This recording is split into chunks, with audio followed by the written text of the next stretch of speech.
Hey there, I'm Chris from Intro Games with a quick look at Downward Facing Panda. This is a gateway game for 2 to 6 players, ages 8 and up, and takes about 20 to 30 minutes to play. It's almost mating season, which means it's time for the pandas to get limber.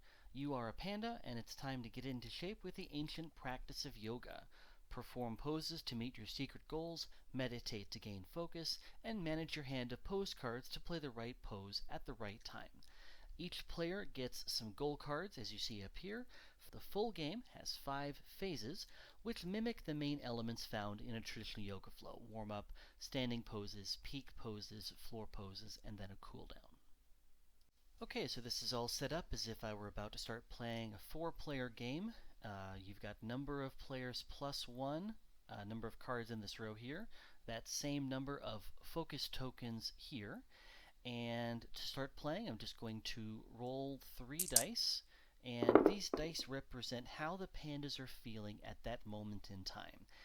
Each of these dice corresponds to the icons on the card. Red means strength, blue means flexibility, and black means difficulty. So right now the pandas are feeling really strong, not really flexible, and kind of okay on difficulty.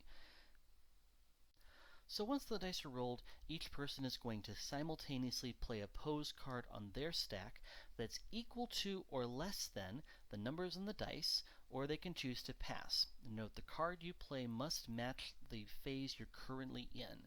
So I could play this card here, the Child's Pose, because it matches the phase 1, and it's equal to or under all of the numbers on the dice.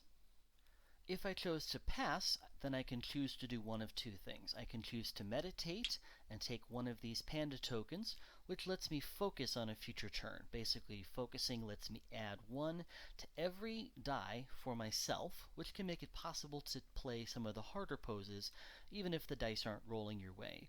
You can also choose to discard a card from your hand to draw one of the cards in this face-up row in the middle of the table. So I don't think I'll ever be able to do this card here, so I'll draw, let's say, this one instead. And I just take that into my hand. Note that you do not redraw cards to fill your hand at the end of each round. You'd only do that at the end of the phase. And the phase ends when all players have passed, or either the row of cards or this area of focus tokens is empty. Players may discard hand cards if they want at the end of the phase, and then redraw to 5.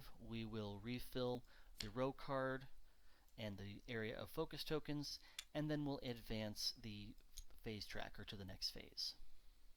The game ends when the 5th phase ends, and players score 1 point for each pose card they played, plus bonus points for meeting your goals. Most points wins. This gateway game is aimed at people that like yoga or pandas. I could see it ending up in any number of mass marketplaces for about $20 to $25/euros. And yes, I can already picture the art of pandas doing yoga, though I'm also fine with changing the theme or the animal in play. This is Chris Backe from Intro Games, showing Downward Facing Panda. Thanks for watching.